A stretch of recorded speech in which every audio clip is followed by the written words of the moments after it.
Dormail, home of a great night's sleep. I first started singing really young. I didn't want to go to Sunday school, so I wanted to sing instead. And there was a period of time where I wanted to be a vicar, not because I felt any religious convictions or I felt I had any pastoral gifts, but because the vicar got to sing every Sunday.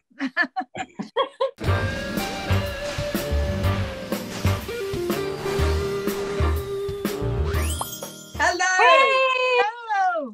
Wow. Can you tell us what's going on? Well, I'm in pink, darlings. Lady Penelope Pink. Well, my mother's creation. It's International Thunderbirds Day. Can you believe it's come around again? Yay! Yay! So quickly.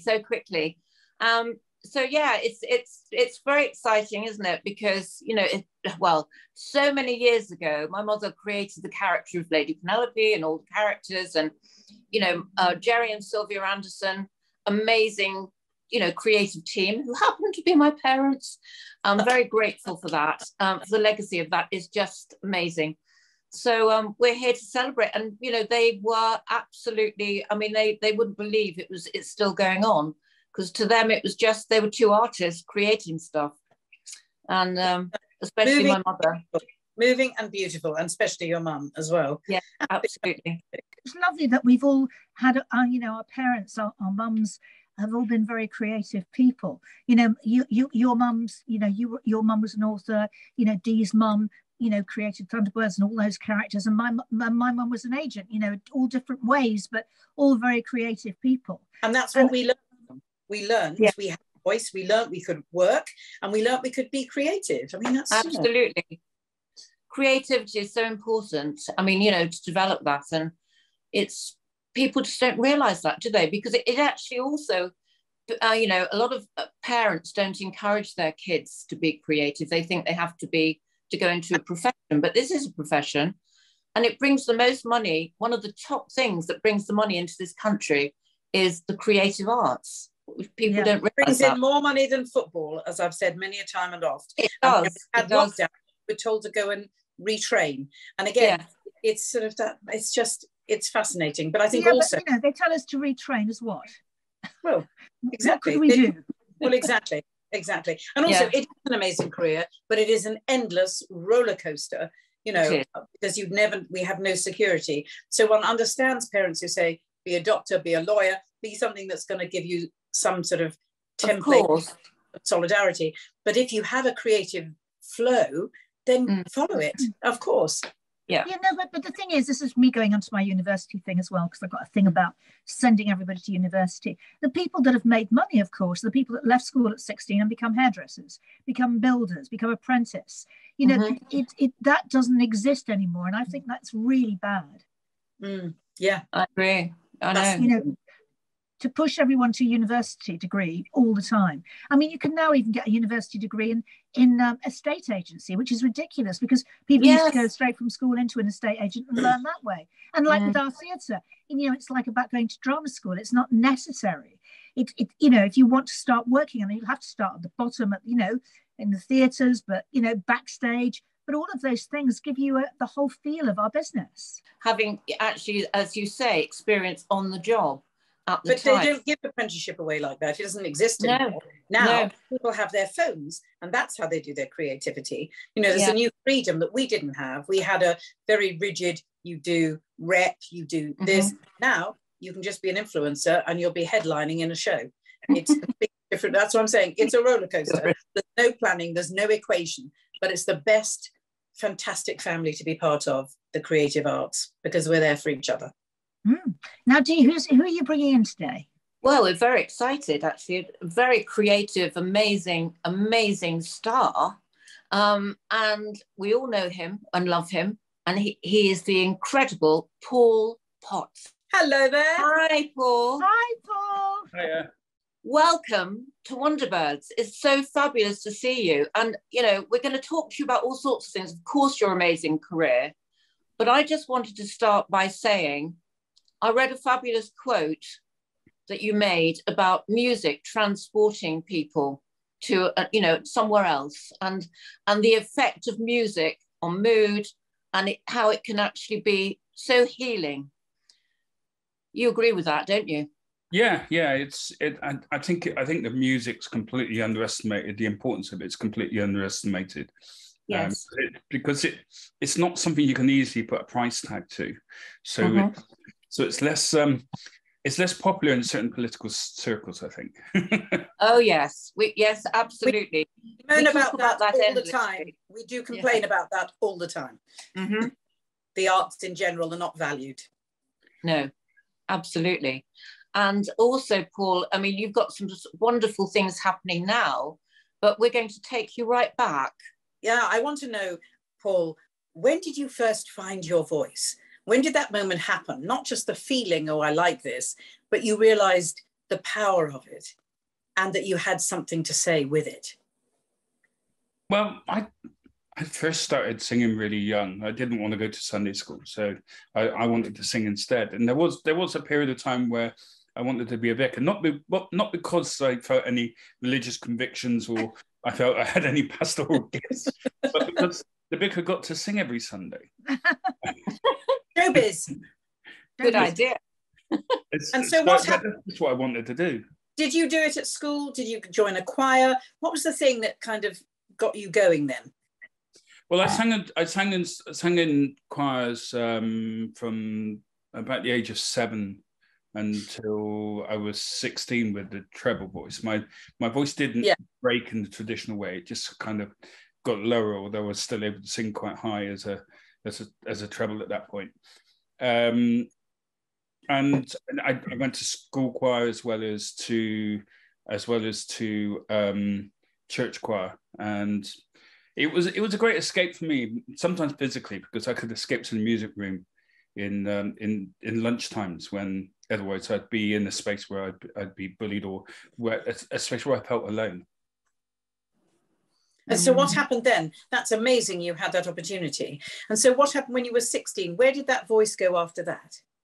Well, I started to look at things like musical theatre. I remember I was just trying to think exactly when it was. I think it was 19 when I first sang Love Changes Everything from Aspects of Love. We'd done, our church drama group had done a production of Grease. But there was also one bit where we did some singing beforehand. So I did 2 pieces. I did the House of the Rising Sun. Wow.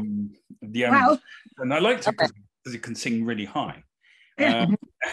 And I did Love Changes Everything as well, which I'd learned that day. Nothing like last minute for me. That's completely normal for me. My wife last Larry because I do everything last minute. And that was when I had that first feeling of an audience buzzing, where there was a pause when I finished the top B flat at the end. There was a pause where you could hear the audience talking amongst each other before they started applauding, and that felt really good. Yeah, it's a slightly strange feeling, but it's a good strange feeling. Yeah. So so Paul, where did it go from there? After you got the buzz, which is what happens to all of us, suddenly something goes, yeah, this is good. I want to do this. And the House of the Rising Sun, I can't actually imagine you singing that. There is a place in New Orleans. It starts really low and it ends up quite high. I might ask you to sing a little bit about. That would be. I might chicken out.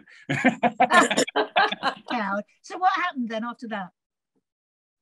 Well, I went to university, and the realist part of me kind of took over, because I noticed that most people that took up singing, they went to either drama school or to music college, and none of those things are easily funded because they're not things that you could get a grant for. So I went to university, did my degree. And I was involved in drama stuff. I took part in 2 pantomimes, which was a bit of fun. Not at Christmas. Who were you?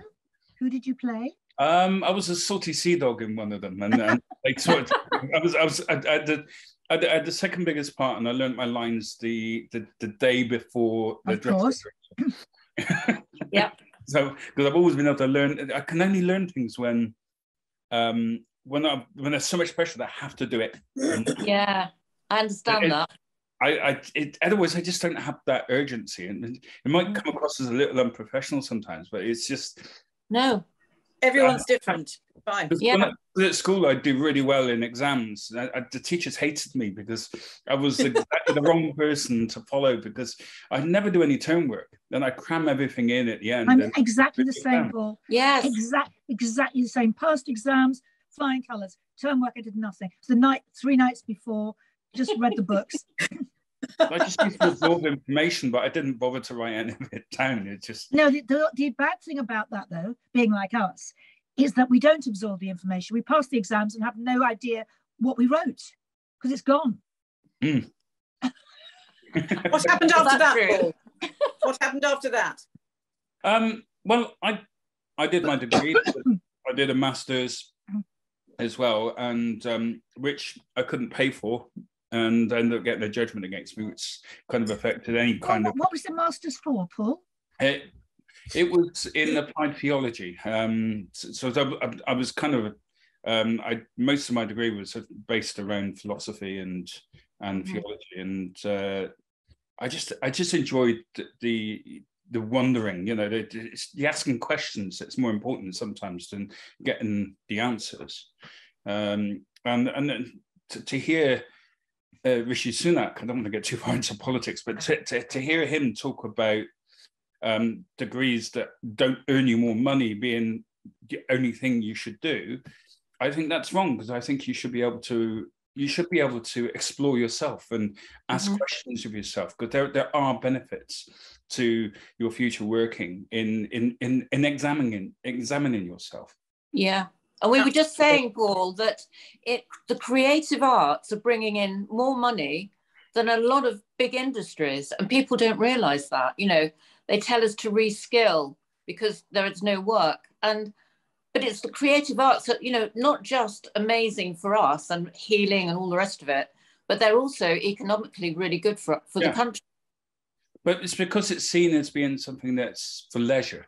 Yeah. So it's, in inverted commas, not important. No, and it's not for what it is we enjoy what we do. Yeah. And we have to do it. If it doesn't feel like a career, then, you know, then for some reason it's less important. Yeah. I mean, my ultimate definition of success has always been, if you're doing what makes you or completes you, then that it doesn't matter. Everything else is irrelevant. It doesn't matter how much money you earn or what kind of car you drive. If you're doing what drives you, then you're successful. Yeah, correct. There's so much measure of success being based on how much money you earn. It's not the all and end all, because you can earn, you know, lots and lots of money, be the most unhappy person there is.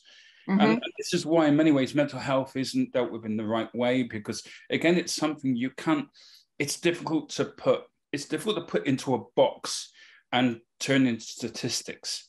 And if you can turn something into statistics, then people take credit for it. And because things like music and things like that aren't easy to do that with, they're suddenly not important. And the mad thing is that all these things, whether it's a poem or a play or a novel or a song, they're telling a story of emotions, reflecting our societies. They matter, and that's what everyone used to survive during lockdown, was endless Netflix, radios, information, stories in any sort of genre. That's what helped us. And as Dee said, the arts brings in more money, and I will say football, and we think that is heralded, it's kicking a ball about. I know it's wonderful, but the things that we do to relate to each other as human beings through the arts is the thing that helps people survive. It's not just leisure. And as was rightly said, and it's not about well-being. Football's populist. See, that's the reason why football is being seen as more important. And unfortunately, certain elements of society have decided we have to be polar opposites. We don't need to be polar opposites. No. We can join in the middle. There's no need for discussion to always be polarizing. That's the way that politics has gone in the last 6-7 years, is polarizing. And anything that actually does bring any real benefit, like music and the arts, are suddenly something that's supposedly highbrow and not relevant to ordinary people. but that's what I'm saying. It brings in less money. And you know what's interesting about that, Paul, is that a lot of people say, oh, you know, I don't like classical music. But if it's sung by somebody, I mean, I have to say you have that gift that you can communicate with people. And it's something that is, I think, a mystical, magical element.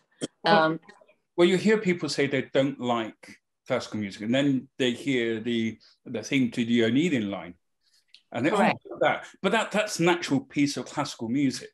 Mm-hmm. It's, you know, it wasn't written for the Oneiden line. It was written 100 years before that, and it's that certain something that the arts have that connects people that would otherwise often disagree with each other, and it's a unifying thing. And unfortunately, it seems that there's more concentration on seeing what divides us than what unifies us. No, sorry, Paul, can you take over the country and start running it, please? I can say. Please. It's so amazing to talk to you. I get too political sometimes. No, you're not. You're speaking for us all, and it's so wonderful. Please run the country. Yeah, and it's such a relief as well to hear you speak like that. Yeah. Thank you. Well, politics is always seen as something for other people to discuss, and if we don't get involved in it, then what changes can be made for ordinary people? Ordinary people don't talk about it. Yeah, exactly. What's coming up next, Paul? Well, I've got my new album, which is actually based around a lot of the lockdown concerts that I did. I did a daily song for 4 months for that whole of the first UK lockdown. And so I ended up, I did a song a day, plus I did a Sunday concert, which the weather was really good during that period. So I did it every day in front of the house. Wow. And quite a collection of people to come and watch me do an hour-long performance on a Sunday. Wow. We had some stunning sunsets behind, because we've got Swansea Bay going behind, and I always angled the camera so that you could see the sunset behind me. And so every Sunday I did an hour-long concert. We had to change the timings slightly, partly because the days were getting longer. It was getting into situations where it was keeping babies awake. So it's the daytime. But I thought, I was planning to do a Neapolitan songs themed album, and I thought, well, let's put in some other stuff that I did during lockdown. So I thought maybe 12 to 16 songs. In the end, it turned out to be 41. So it's a double album. Wow. Wow. Musica Non Proibita, which is Italian for music's not forbidden. Because lots of things were forbidden during lockdown. But music wasn't. You could still make music, and I was kind of inspired by those opera singers that were, and other from other genre as well, on their balconies, because people think how strict our lockdown was. Nothing compared to what it was in Italy and France.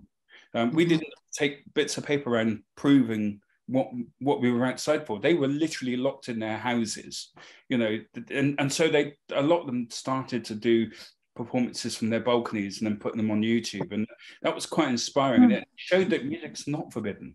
It's not a forbidden area. So I decided that would be the theme of the album, and I ended up. I mean, like I say, I was planning to do 12 or 16 tracks. And in the end, I recorded over 7 days and recorded as live, because that's the only way you can fit that many recordings in. Exactly. But Paul, your initial big break, tell us, the story about how that happened. I went off on a tangent then, didn't I? We enjoyed it. I got confused. It's easily done. Well, I was sat in my room. I wasn't sat in my room. I was sat in the living room in our house doing some work on emails to my area sales manager. So I was a store manager for a mobile phone shop at the time, and I ended up getting in between. I'm not very good at staying on one tangent. So I did a bit of looking around online, and at the same time, then there was this pop-up window, and I saw Simon Cowell on it, and I intended to close it. and I accidentally maximized it. And there was this last minute application that you could do for Britain's Got Talent. And I filled it out and then thought, well, why were they going to pick me? You know, I do the wrong kind of music. I'm too old for this. I was in my mid-30s then, but the perception is that they're looking for somebody that's attractive, thin, young, you know, below 30, which none of those fit me. And I thought, why would they pick you? You know, you're 10 years older than they're expecting. You do the wrong kind of music, and you've got such a great face for radio. Why would they? And so I minimized it again, and then I knew that I had to make a decision that day because the entries closed the next day. And so in the end, I took a 10 pence piece out of my pocket, flipped the coin, and decided if it landed on heads, then I would send the application in. If it landed on tails, then I just cancelled the whole thing. Now, looking back, that feels like quite a risk to take on a 50-50 bet. But at that point, I didn't think anything was going to happen anyway. I didn't think it actually made a difference whether I sent it or not. I didn't think I'd hear back. And the next thing that I knew that I'd heard back was a call from my wife when I was at work and saying, "What the hell is this?" I said, I sent it in. I never thought anything would come back, and it was inviting me to audition in Cardiff in the Millennium Centre on a Saturday, on St Patrick's Day of all days. And I phoned Britain's Got Talent because I work in the store. I can't get Saturdays off, you know, and I had somebody off on holiday that week as well. They'd offered to cancel their holiday, not to cancel. They weren't going anywhere. They were in the DIY, and they said, "Well, I'll come in for you." And I said, "No, I know your wife. She would kill you if you're not there. DIY. She would kill you." I said, "I'm frightened of her myself." And the reaction was, "You don't have to live with her." But and so I said, "No, you don't need to do that." And a part-timer offered to come in on a date that she didn't normally come in, because Britain's Got Talent basically told me that if I couldn't make that date, then I couldn't audition. And so I did manage to get somebody to cover me, and I was able to go in. Hellish traffic going in because Wales were playing Ireland at the Millennium Stadium. And so it took a bit of time to get in, and my dad kept phoning me and saying, "You're going to be late, you're going to be late." I said, "Don't worry." I said, "Simon Cowell hadn't arrived yet." It's always being late. And they said, "We'll be fine. We're in the afternoon session anyway." But I didn't expect anything to come of it. The one thing I had a fear of was having to stand there and perform a cappella. It's something I've always felt nervous about. And also, you know, because I was doing Nessun Dorma, it just doesn't sound right without accompaniment. And so I brought a CD with accompaniments on it. We weren't told we couldn't, but we were basically dissuaded from doing so, probably because they'd have to pay for the mechanicals. And one of the assistants came to me and said, "Oh, you feeling okay?" I said, "Well, I feel better if I could use a backing track." And said, "Do you have it with you?" I said, "Yeah." Pulled that in my pocket, track 7. And thankfully I was able to use it, because I'm not sure what I would have done. Well, I would have just tried to do it as well as I could, but I think it would have been far more nervous. Oh, yeah. How did it feel, Paul? It felt strange in many ways. I felt like I felt like that. I felt it felt good, but also I knew that I'd not performed as well as I wanted to. Right. And because it's always that feeling, is because whereas before when I was a mobile phone salesman, if I didn't make a sale at the end of the day, it's kind of, "Oh, tomorrow's another day." Doing what I do now, I really care about what I do. If I give as good a performance as I feel I can, then it means something. And, you know, I can really beat myself up for it. This was a life-changing moment, though, wasn't it? It transformed everything. It was, but you don't know it at the time. You don't know it. Yeah. You've now got a double album to prove it. So there we go. Exactly. Exactly. Who's that? Will you come back and see us again, please? It's so wonderful. That sounds like a terrier to me. It's a terrier's barking. Have you got 2 labs, so that their barks have a bit more bass to them. Yes, they do. They do. I've got them as well. Anyway, Paul, it's been lovely. We haven't touched on hardly anything that we wanted to, but please come back and see us again. I know Sherry wants to meet you, so we'll do that in the future. Please, you can be our Wonderbirds philosopher and politician. Yes, Absolutely. actually, the Wonderbirds Prime Minister. Yes. Well, the country's Prime Minister. We've asked for that, but we can't with it. Thanks, Thank Paul. you so much. Paul, you're amazing. Thank you so much. Bye, darling. We'll see Thank you you. again Thank you. soon, darling. Bye. Take care. Bye. How wonderful was he? Oh, absolutely inspirational.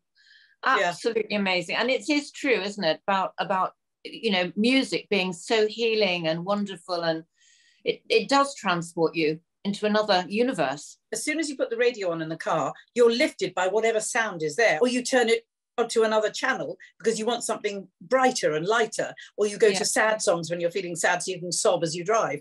It changes your mood all the time. It does. Sobbing as you drive. Haven't we all? Come on. Yes. Oh, We have. We have all been there. But actually, so this brings me to what's the show on Tuesday. Well, we have an author coming along, and she is wonderful. I mean, she used to be the sort of like the fan club secretary of Coronation Street, and then she went on to be a best-selling author and a writer of soap herself. So, and that's inspirational as well. And I'm sure she has been sobbing in her car sometimes. We should start a club. We could. Yeah. Sobbing in your car club. Yeah. The sobbers. When we got older, that we would be kind of how we are now, that we would still be going, still the same things, and still sobbing in our cars. Yeah, and still the same people. We don't have to get old. We're the same people. We have the same energy. And if I can just veer off from the sobbing, I also have energizing songs that make me feel excited and powerful. And that's what I'm young today. Yes, but we are young. We are young. Absolutely. Young at heart. Age is just a number. We can't keep going on about this blinking number. No. My mother, if you ask my mother how old she was, she used to say, do you want to know how old I am or how old my body is? Good call. True. And everyone used to say, oh, no, you, not your body. Very interesting, isn't it? So I am now probably around 30, I think. How old are you? 30. 35. Yeah. 20. 20.